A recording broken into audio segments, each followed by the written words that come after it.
पहले पति पर हमला, फिर लिव इन में रही अब सास का कत्ल। जेल से छूटते ही झांसी की पूजा जाटव ने रची थी खौफनाक साजिश। नमस्कार, आईबीपी न्यूज देख रहे हैं आप और मैं हूं आपके साथ मुनीश मल्होत्रा। इस वक्त की बड़ी खबर उत्तर प्रदेश के झांसी से आ रही, जहां पर झांसी के टारौली इलाके के कुम्हरिया गांव में बीते 22 जून को 55 साल की महिला सुशीला राजपूत की हत्या कर दी गई थी। सुशीला के कत्ल ने ऐसा सच उजागर किया जिसने पूरे गांव को झकझोर कर रख दिया। जिस महिला को परिवार ने दया और ममता के नाम पर अपनाया, उसने परिवार की जड़ों को ही लहूलुहान कर दिया। इस हत्या के पीछे कोई और नहीं बल्कि घर की बहू पूजा जाटव थी। खूबसूरत चेहरा लेकिन भीतर से बेहद खतरनाक और शातिर दिमाग वाली महिला पूजा पहले भी जेल जा चुकी थी। पूजा पर आरोप है कि उसने पहले पति से विवाद के बाद उस पर जानलेवा हमला करवाया,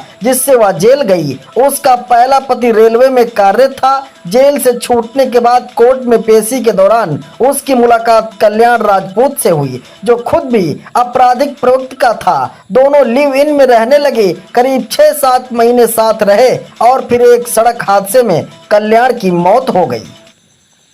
कल्याण की मौत के बाद पूजा गांव आई। तब परिवार कल्याण के लिए भोज रख रहा था तो पूजा रोती हुई पहुंची। भावनात्मक रूप से कमजोर समय में परिवार ने उसे स्वीकार कर लिया। शायद यही कि उनकी सबसे बड़ी भूल थी। उन्होंने इसे बहू मानकर घर में रख लिया और पढ़ाई तक करवाने की कोशिश की। लेकिन इस दौरान पूजा के संबंध कल्याण के बड़े भाई संतोष से हो गए, जो पहले से शादीशुदा था। इस रिश्ते से एक बच्ची भी थी।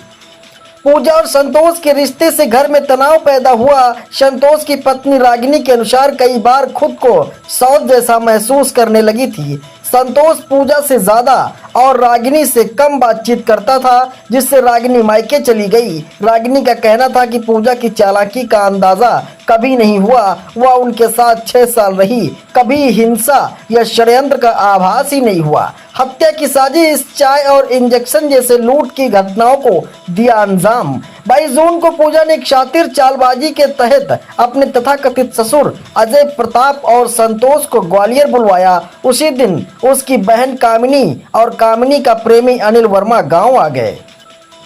यहाँ तीनों ने मिलकर पहले संतोष की मां सुशीला को चाय पिलाई, फिर उसमें नशीला इंजेक्शन लगा दिया और निर्ममता से हत्या कर दी। घर में रखे करीब 8 लाख रुपए के गहने और नकदी लूटकर फरार हो गए। इस वारदात के बाद पहले तो शक बड़ी बहू रागिनी पर गया, लेकिन सीसीटीवी फुटेज और मोबाइल कॉल डिटेल से धीरे धीरे पर्दे खुलने लगी और असली मास्टरमाइंड पूजा को लेकर खुलासा हो गया। पुलिस ने कस्टडी में लेकर के जब उसे पूछताछ की तो पता चला कि हत्या के दिन पूजा ने सिम बदलकर घर पर कॉल भी किया था, जिससे वह खुद को बेकसूर साबित कर सके। क्रूरता की हद, बांधे गए हाथ पांव, मुंह में ठूंस दिया था कपड़ा। मृतक महिला सुशीला के भतीजे सौरभ के अनुसार जब वह घर पहुंचे तो सुशीला की हालत देखकर चौंक गया।